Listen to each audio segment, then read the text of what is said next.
Everyone, कैसे हो आप लोग। उम्मीद करता हूँ आप लोग बहुत अच्छे होंगे।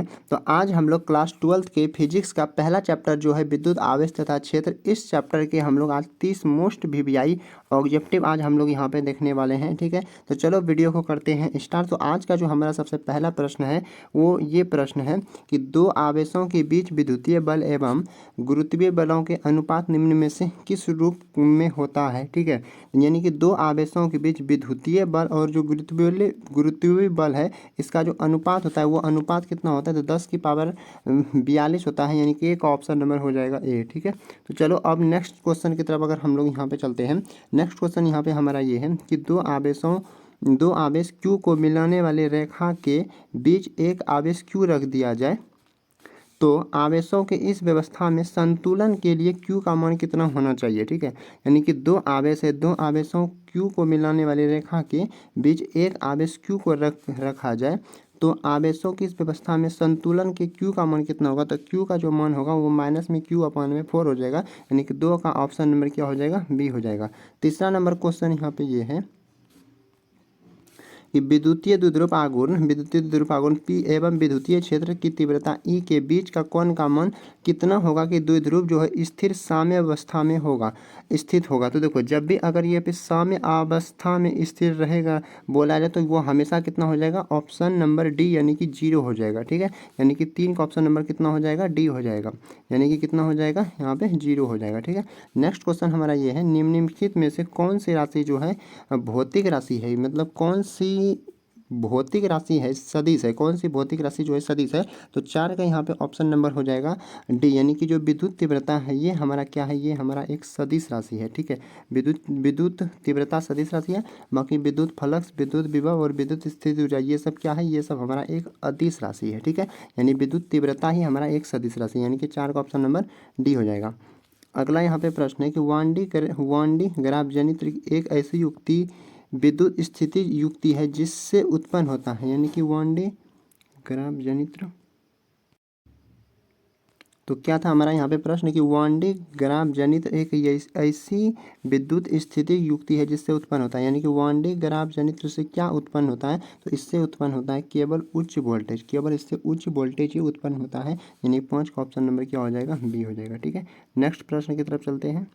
यहाँ पे नेक्स्ट क्वेश्चन हमारा है कि परावैद्युतों का SI मात्रक कितना होता है। तो परावैद्युतों का जो SI मात्रक होता है वो होता है coulomb square newton inverse metre inverse होता है, यानी कि कूलम का स्क्वायर और बटे में कितना होता है, बटे होता है न्यूटन मीटर स्क्वायर होता है। ठीक है, स्क्वायर होता है और यहाँ पे कुछ नहीं रहता है तो 1 रहता है, तो कूलम का कूलम स्क्वायर हो जाएगा। जब n की पावर 1 जब ऊपर जाएगा तो n की पावर माइनस का 1 हो जाएगा, और मीटर का स्क्वायर है तो मीटर की पावर स्क्वायर जब ऊपर जाएगा तो मीटर की पावर माइनस का 2 हो जाएगा, यानी कि कूलम स्क्वायर न्यूटन की पावर माइनस में 1 और मीटर की पावर माइनस में 2 हो जाएगा, यानी कि ऑप्शन नंबर कहाँ पे है, यानी कि डी में, तो यानी कि 6 का ऑप्शन नंबर क्या हो जाएगा, डी हो जाएगा। ठीक है, अगला क्वेश्चन देखो यहाँ पे क्या है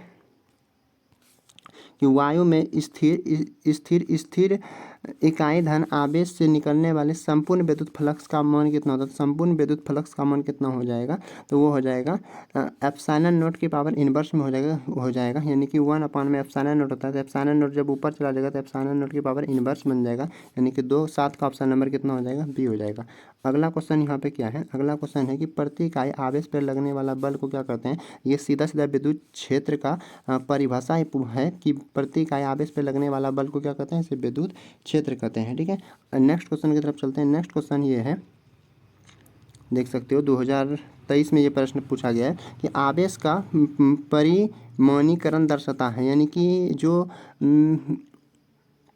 हमारा जो ये है चार्ज है, चार्ज का जो क्वांटिजेशन है वो क्या दर्शाता है, तो ये दर्शाता है कि आवेश जो एक इलेक्ट्रॉन पर आवेश का एक अंश है वो संभव नहीं है, तो इसका ऑप्शन नंबर क्या हो जाएगा, 9 का ऑप्शन नंबर ए हो जाएगा। नेक्स्ट क्वेश्चन यहाँ पे है कि विद्युत क्षेत्र रेखाओं से जानकारी प्राप्त होती है। विद्युत क्षेत्र रेखाओं से किसकी जानकारी प्राप्त होता है, इनमें से सभी का होता है, यानी कि क्षेत्र की शक्ति का होता है, दिशा की होती है, आवेश की प्रकृति, यानी कि ऑप्शन नंबर डी हो जाएगा, यानी कि विद्युत क्षेत्र रेखाओं से सभी चीज़ों का जानकारी प्राप्त होता है, यानी कि 10 का ऑप्शन नंबर डी हो जाएगा। नेक्स्ट क्वेश्चन है यहाँ पे कि एक बिंदु पर विद्युत क्षेत्र की तीव्रता होती है, एक बिंदु पर विद्युत क्षेत्र की तीव्रता कितनी होती है, तो वो होता है ई बराबर में एफ बटे क्यू। अगर यहाँ से एफ का वैल्यू पूछेगा तो क्रॉस मल्टीप्लाई करके हो जाएगा, तो यानी कि एफ बराबर कितना हो जाएगा, ई क्यू हो जाएगा। ठीक है, यानी एक बिंदु पर विद्युत क्षेत्र की तीव्रता कितनी होती है, ई बराबर में एफ बटे क्यू होता है, यानी 11 का ऑप्शन नंबर कितना हो जाएगा, बी हो जाएगा। ठीक है, नेक्स्ट क्वेश्चन यहाँ पे ये है कि आवेश की पृष्ठ घनत्व, आवेश की पृष्ठ घनत्व किसके बराबर होता है, तो आवेश का जो पृष्ठ घनत्व होता है वो होता है सिग्मा बराबर में क्यू अपन में ए होता है। ठीक है, और ये वाला कितना होता है, ये होता है हमारा आयतन आवेश घनत्व का, ये होता है हमारा आयतन आवेश घनत्व का। ठीक है,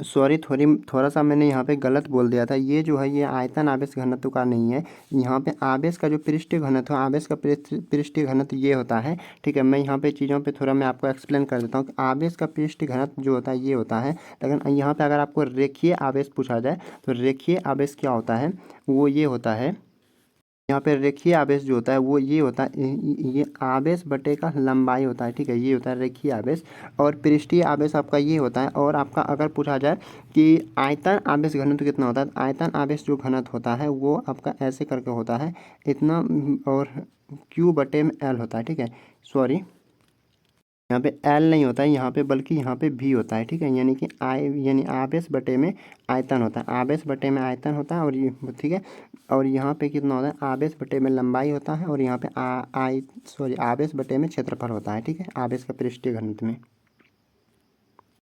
नेक्स्ट क्वेश्चन यहाँ पे, एक इलेक्ट्रॉन पर आवेश के लिए कौन सही है, तो एक इलेक्ट्रॉन पर कितना आवेश हो सकता है, तो ये और जो ऑप्शन है ये वाला ऑप्शन गलत है, क्योंकि यहाँ पे 10 की पावर माइनस में 19 होता है। नेक्स्ट यहाँ पे ऑप्शन देखते हैं, नेक्स्ट का ऑप्शन यहाँ से कौन सा है, ध्यान से देखना यहाँ पे थोड़ा।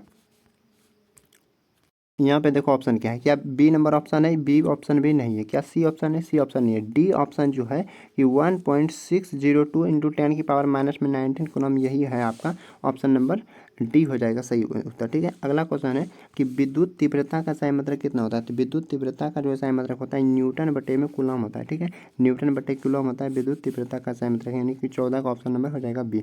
अगला क्वेश्चन यहाँ पे ये है कि निर्वात की विद्युतशीलता कितनी होती है, निर्वात की विद्युतशीलता जो होती है वो होती है 8.85 इंटू 10 की पावर माइनस में फेरेड अपन में मीटर होता है, यानी कि 15 का ऑप्शन नंबर कितना हो जाएगा, 15 का ऑप्शन नंबर ए हो जाएगा।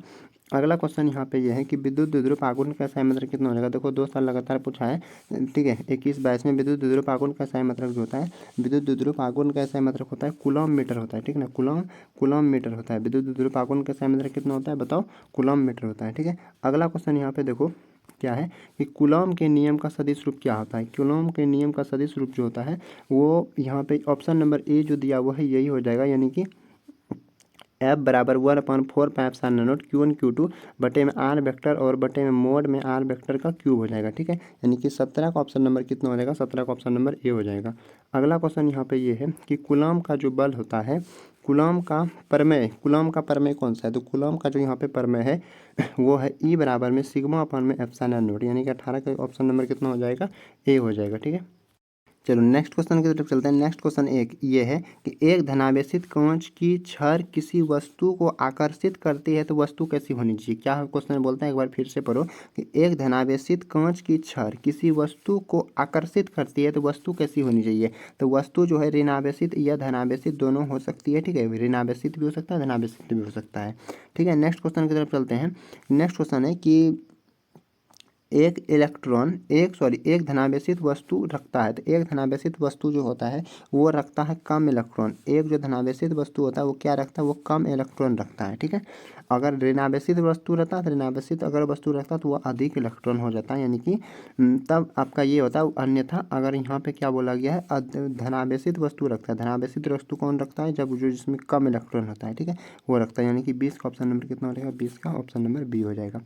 नेक्स्ट क्वेश्चन की तरफ चलते हैं। नेक्स्ट क्वेश्चन हमारा यहाँ पे है 21 का हो जाएगा, बताओ 1/4 किसके बराबर होता है, तो 1/4 का जो मान होता है वो होता है बराबर 9 इंटू 10 की power 9 newton metre square coulomb का पावर इन्वर्स होता है, ऐसे होता है, न्यूटन मीटर स्क्वायर और बटे में कूलम का स्क्वायर होता है। ठीक है, यानी कूलम स्क्वायर जब ऊपर जाएगा तो ये इन्वर्स बन जाएगा। ठीक है, तो ऑप्शन नंबर ए हो जाएगा। नेक्स्ट क्वेश्चन है कि पारगम्यता का ऐसा मात्रक को लिखा जा सकता है, ठीक है। पारगम्यता का सही मात्रक कितना होता है? पारगम्यता का सही मात्रक होता है फेरड की पावर मीटर इनवर्स, यानी कि इसको हम लोग फेरड अपॉन में मीटर बोलते हैं। ये मीटर जब ऊपर चला जाएगा तो कितना बन जाएगा? फेरड की पावर माइनस में इनवर्स बन जाएगा, यानी कि 22 का ऑप्शन नंबर क्या हो जाएगा? बताओ, डी हो जाएगा, ठीक है। नेक्स्ट क्वेश्चन है, किसी माध्यम की आपेक्षिक परावैद्युता ई आर किसके बराबर होता है? यानी कि किसी आपेक्षिक परावैद्युता जो है किसके बराबर होता है? ये होता है ई अपॉन में एप्सिलॉन नॉट के बराबर होता है, यानी कि 23 का ऑप्शन नंबर कितना हो जाएगा? ए हो जाएगा। अगला क्वेश्चन है कि डिबोई किसका मात्रक है? बताओ, डिबोई मात्रक है, डिबोई किसका मात्रक है? तो डिबोई जो है यहाँ पे हमारा विद्युत द्विध्रुव आघूर्ण का सही मात्रक कितना होता है? डिबोई होता है, ठीक है। यानी विद्युत द्विध्रुव आघूर्ण का सही मात्रक क्या होता है? डिबोई होता है। नेक्स्ट क्वेश्चन की तरफ चलते हैं। नेक्स्ट क्वेश्चन हमारा क्या है? 25 नंबर, कि एक गोलीय चालक की आविष्ट किया जाता है तो इसके केंद्र पर विद्युत क्षेत्र की तीव्रता कितनी होगी? तो इसके केंद्र पर विद्युत क्षेत्र की तीव्रता जो है वो शून्य होती है, क्योंकि इसके केंद्र पर पूछा गया है। तो केंद्र पर विद्युत क्षेत्र की तीव्रता कितनी हो जाएगी? शून्य। अगला क्वेश्चन यहाँ पे ये है कि हवा में ई आर का यानी कि आपेक्षिक परावैद्युताओं का मान कितना होता है? हवा में पूछा गया है, ठीक है। तो हवा में जो होता है वो होता है 1, हवा में कितना होता है? 1। और अनंत किस में होता है? तो अनंत होता है आपके धातु के लिए, धातु के लिए अनंत होता है, ठीक है। अगला क्वेश्चन यहाँ पे है कि विद्युत क्षेत्र में एक आवेशित कण पर लगने वाला बल का मान कितना होता है? तो बल का मान F बराबर में Q बटे में E होता है। तो देख लो Q बटे E ऑप्शन में कहाँ है? ऑप्शन नंबर बी में है, यानी कि 27 का ऑप्शन नंबर। सॉरी यहाँ पे थोड़ा मैंने गलती कर दिया, एक सेकंड। मैंने यहाँ पे गलती ये किया कि ये मैंने फार्मूला जो है ना, मतलब मैंने उल्टा फार्मूला मैंने लिख दिया हूँ, ठीक है। ये फार्मूला होता है ई बराबर में एफ बटे में क्यू होता है। मैंने पीछे भी मैंने ऐसा बताया था। तो यहाँ से हमसे पूछा गया कि बल का मान यानी कि फोर्स, यानी फोर्स कितना हो जाएगा? एफ बराबर में क्यू ई हो जाएगा। तो क्यू ई ऑप्शन में देखो कहाँ पे है? तो ऑप्शन नंबर ए में है, ठीक है। तो 27 का ऑप्शन नंबर ए हो जाएगा। अगला क्वेश्चन यहाँ पे ये है कि आवेश का पृष्ठ घनत्व किसके बराबर था? तो मैंने अभी पीछे मैंने जस्ट बताया था कि आवेश का पृष्ठ घनत्व कितना हो जाएगा? तो सिग्मा अपान में क्यू अपान में सिग्मा अपान में क्यू अपान में ए होता है, यानी कि क्यू को हम लोग बोलते हैं आवेश और ए को बोलते हैं क्षेत्रफल। तो देखो आवेश बटे क्षेत्रफल कहाँ पे है? तो आवेश बटे क्षेत्रफल, देखो कुल आवेश बटे कुल क्षेत्रफल है ना। तो 28 का ऑप्शन नंबर कितना हो जाएगा? 28 का ऑप्शन नंबर यहाँ पे हो जाएगा बी, ठीक है। नेक्स्ट क्वेश्चन की तरफ चलते हैं। नेक्स्ट क्वेश्चन ये है कि वोल्ट मीटर मापते हैं। वोल्ट मीटर से हम लोग क्या मापते हैं? तो वोल्ट मीटर से जो यहाँ पे हम लोग मापते हैं, इनमें से किसी को नहीं मापते हैं, ठीक है। तो वोल्ट मीटर से इनमें से हम लोग किसी को नहीं मापते हैं वोल्ट मीटर से। नेक्स्ट क्वेश्चन यहाँ पे ये है कि निम्नलिखित में से कौन संबंध सही है? तो देखो सेम क्वेश्चन देखो फिर से रिपीट हो चुका है। तो ई बराबर में एफ बटे क्यू, मैंने कितनी बार मैंने बताया था ई बराबर में एफ बटे क्यू होता है, ठीक है। तो इस तरीके से हम लोग 30 जो मोस्ट इंपॉर्टेंट ऑब्जेक्टिव क्वेश्चन था उसको यहाँ पे समाप्त होता है, ठीक है। कैसा लगा वीडियो नीचे कमेंट करके ज़रूर बताना। अगर पहली बार चैनल पर आए हो तो चैनल को सब्सक्राइब कर लेना, ठीक है। और वीडियो पसंद आए तो वीडियो को लाइक ज़रूर करना, ठीक है। मिलते हैं किसी नेक्स्ट वीडियो में।